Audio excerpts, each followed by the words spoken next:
ദൈവതിരുനാമം വാഴ്ത്തപ്പെടുമാറാകട്ടെ.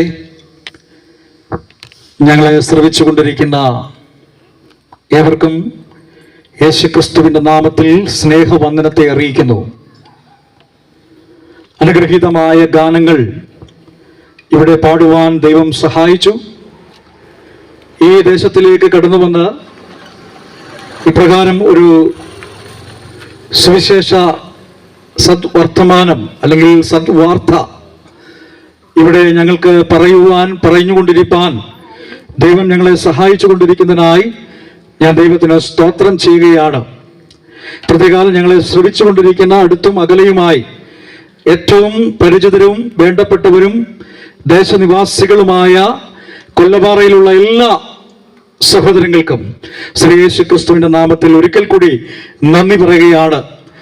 ഈ സ്ഥലത്തെ സംബന്ധിച്ച് വളരെ പരിചിതവും ദീർഘകാലം ഈ പ്രദേശത്ത് കർത്താവിൻ്റെ പേരിലുള്ള ബന്ധത്തിലും അതിനു മുമ്പ് ഇവിടെ തൊട്ടടുത്ത് പ്രവർത്തിക്കുന്നതായ പീപ്പിൾസ് ബാപ്റ്റിസ്റ്റ് ചർച്ചിൻ്റെ ആഭിമുഖ്യത്തിൽ ഈ സഭയിലെ മെമ്പർ എന്ന നിലയിലും അതിനുശേഷം ബൈബിൾ കോളേജ് പഠനവും അതിനോടനുബന്ധിച്ചുള്ള സുവിശേഷ പ്രവർത്തനങ്ങളും ഈ സഭയോട് ചേർന്ന് പ്രവർത്തിപ്പാനൊക്കെയും ദൈവം എന്നെ സഹായിച്ചിട്ടുണ്ട്.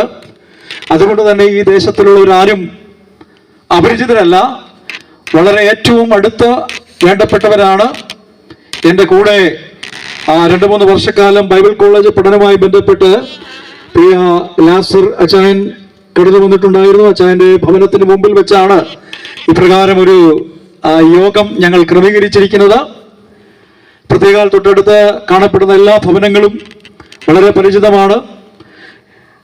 പ്രത്യേക ഇങ്ങനൊരു സാഹചര്യത്തിൽ ഇൻഡിപെൻഡന്റ് ഗോസ്പൽ ബാപ്റ്റിസ്റ്റ് ചർച്ചിന്റെ ആഭിമുഖ്യത്തിൽ, പത്തനാപുരം സഭയുടെ ആഭിമുഖ്യത്തിൽ ഈ വൈകിട്ട് ഈ സമയത്ത് ഈ ദേശത്തോട് കടന്നു വന്ന് അനുഗ്രഹീതമായ ഗാനങ്ങൾ പാടുവാനും ദേശത്ത് ആവശ്യമായ മാറ്റമില്ലാത്ത നിസ്തുല്യ വചനം ഈ പ്രദേശത്തോട് സംസാരിക്കുവാനും ലഭിച്ചതായ അനുഗ്രഹീതമായ നല്ല സമയത്തെ ഓർത്ത് ഞാൻ ദൈവത്തിന് സ്തോത്രം ചെയ്യുന്നു. സകലവിധ മാനവും മഹത്വവും ഞാൻ യേശുക്രിസ്തുവിന് അർപ്പിക്കുകയാണ് ചെയ്യുന്നത്. എന്തിനാണ് ഇങ്ങനെയുള്ളതായ യോഗങ്ങൾ ക്രമീകരിക്കപ്പെടുന്നത്? ദേശാന്തോറും ഗ്രാമങ്ങളിലും പട്ടണങ്ങളിലും തെരുവീതികളിലും ഒക്കെയും കടന്നു ചെന്ന് മാറ്റമില്ലാത്ത തിരുവചനം ദൈവദാസന്മാർ വിളിച്ചു പറയാറുണ്ട്.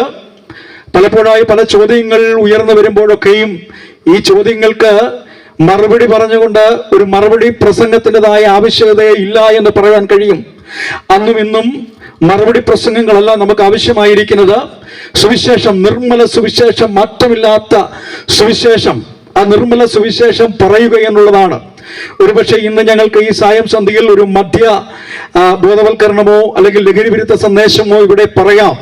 അതിനും അപ്പുറമായി സുവിശേഷം എന്നുള്ളതായ സത്യമാണ് ദേശത്തോട് പറയേണ്ടത്. എന്തിനാണ് ഇങ്ങനെ പറയേണ്ടത്? ദിശ തെറ്റിപ്പോകുന്നതായ ഒരുപറ്റം സമൂഹം, ദിശ മാറി സഞ്ചരിക്കുന്നതായ ഒരുപറ്റ സമൂഹം നമ്മുടെ മധ്യത്തിലുണ്ട്. ഇന്ന് ഈ കേരളത്തിലേക്ക് നോക്കിക്കഴിഞ്ഞാൽ പലവിധമായ സംഭവത്തിൻ്റെതായ അഴിഞ്ഞാട്ടങ്ങൾ ഈ ലോകത്തിൽ നമുക്ക് ഈ ചുറ്റുപാടുകൾ, പത്രമാധ്യമങ്ങളിലൂടെ, TV മാധ്യമങ്ങളിലൂടെ അനേക വാർത്തകൾ നമ്മളെ ഞെട്ടിച്ചുകൊണ്ടിരിക്കുകയാണ്. വിവിധ വ്യത്യസ്ത തരത്തിലുള്ള വാർത്തകൾക്ക് ഇടമുള്ളപ്പോൾ സുവിശേഷമാകുന്നതായ വലിയ വാർത്ത, ആ നല്ല വാർത്ത, നല്ല സന്ദേശം ഈ ദേശത്തോട് പറയുവാൻ ഞങ്ങൾക്ക് വേറൊരു മാധ്യമത്തിന്റെ അല്ലെങ്കിൽ വേറൊരു ബാനറിന്റെ, ഒരു പോസ്റ്ററിന്റെ ആവശ്യകതയില്ല. തീർത്തും പറയുവാനുള്ളത് നിർമ്മല സുവിശേഷമാണ്, മാറ്റമില്ലാത്ത നിസ്തുല്യ സുവിശേഷം. ആ സുവിശേഷത്തിന്റെ കേന്ദ്ര ബിന്ദു എന്ന് പറയുന്നത് വേദപുസ്തകം പരിചയപ്പെടുത്തുന്ന ഒരു വ്യക്തിത്വമുണ്ട്. ആ വ്യക്തിത്വത്തിന്റെ പേര് എന്ന് പറയുന്നത് കർത്താവായ യേശുക്രിസ്തുവാണ്. ശ്രീ യേശുക്രിസ്തുവിനെ കുറിച്ചാണ് ഇന്ന് ഈ വൈകിട്ട് ഈ സായം സന്ധിയിൽ നമുക്ക് ഒരുമിച്ച് പറയാനുള്ളത്. വേദപുസ്തകം പഠിപ്പിക്കുന്ന വലിയ സത്യമുണ്ട്. വേദപുസ്തകത്തിന്റെ കേന്ദ്ര വിഷയവും കേന്ദ്ര കഥാപാത്രവും എന്ന് പറയുന്നത് യേശുക്രിസ്തുവിലൂടെ ഒരുക്കുന്നതായ നിത്യമായ രക്ഷയും യേശുക്രിസ്തുവുമാണ്. അങ്ങനെയെങ്കിൽ ശ്രീ യേശുക്രിസ്തുവിന്റെ വചനത്തിലൂടെയുള്ളതായ തിരുവചന പ്രകാരമുള്ളതായിരിക്കുന്ന ജനനം, തിരുവചന പ്രകാരമുള്ളതായിരിക്കുന്ന ജീവിതം, തിരുവചന പ്രകാരമുള്ളതായ മരണം, അടക്ക പുനരുത്ഥാനത്തെ കുറിച്ചാണ് ഇന്ന് ഞങ്ങൾക്ക് വിളിച്ചു പറയുവാനുള്ളത്. അത് സുവിശേഷമാണ്.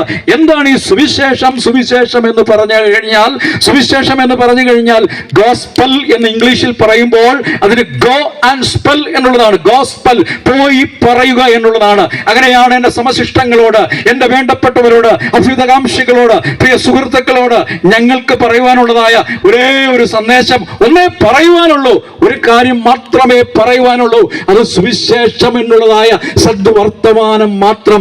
മറ്റൊന്നിനെ കുറിച്ചും ഞങ്ങൾക്ക് പറയുവാനില്ല. ഞങ്ങളുടെ സ്വന്തം കുടുംബത്തെ കുറിച്ചോ, കുടുംബ മഹിമകളെ കുറിച്ചോ, ദേശത്തെ കുറിച്ചോ, എന്റെ വിദ്യാഭ്യാസത്തെ കുറിച്ചോ, എന്റെ കഴിവുകളെ കുറിച്ചോ, ഞങ്ങൾ അനുഭവിക്കുന്നതായ സ്വത്ത് വിവരങ്ങളെ കുറിച്ചോ, ഞങ്ങൾ അനുഭവിക്കുന്നതായ സുഖ സൗകര്യങ്ങളെ കുറിച്ചോ, കഷ്ടപ്പാടുകളെ കുറിച്ചോ, രോദനങ്ങളെ കുറിച്ചോ, സങ്കടങ്ങളെ കുറിച്ചോ ഒന്നും ഞങ്ങൾക്ക് പറയുവാനില്ല. ഞങ്ങൾക്ക് പറയുവാനുള്ളത് ശ്രീ യേശുക്രിസ്തുവിന്റെ നിർമ്മല സുവിശേഷം. ആമേൻ.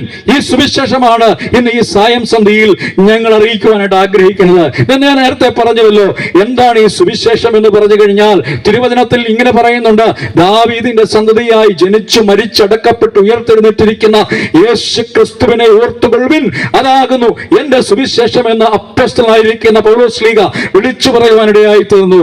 ഈ സായം സന്ധ്യയിൽ നമുക്ക് മനുഷ്യ മനസ്സിന് രൂപാന്തരം വരുത്തുവാൻ, വ്യതിയാനം വരുത്തുവാൻ, മനുഷ്യ മനസ്സിന് യഥാർത്ഥമായിരിക്കുന്ന ഹൃദയത്തിൻ്റെതായ ചുവടുകൾ മാറ്റിമറിക്കുവാൻ, ഹൃദയത്തിന് ആശ്വാസം നൽകുവാൻ, സമാധാനം നൽകുവാൻ, സന്തോഷം നൽകുവാൻ, നിത്യത നൽകുവാൻ, നിത്യ സമാധാനവും ശാന്തിയും നൽകുവാൻ ഈ സുവിശേഷത്തിന് കഴിയുമെന്നുള്ളത് വലിയ യാഥാർത്ഥ്യമാണ്. ഈ സുവിശേഷം ഇന്നും അന്നും ഒരുപോലെ കർത്താവായ യേശുക്രിസ്തുവിന്റെ മരണ അടക്ക പുനരുത്ഥാനത്തിന് ശേഷം വിളിച്ചു പറഞ്ഞുകൊണ്ടേയിരിക്കുന്നു. ഈ 2025 ഈ ഫെബ്രുവരി മാസം ഈ ദിവസത്തില്, ഇന്ന് ഈ സൺഡേ ദിവസത്തിൽ, ഈ ഞായറാഴ്ച ദിവസം, ഈ വൈകിട്ട് ഇന്ന് വരെ ഇവിടെ നിൽക്കുമ്പോൾ ഞങ്ങൾക്ക് പറയുവാനുള്ള ഒരേ ഒരു വാർത്ത യേശുക്രിസ്തു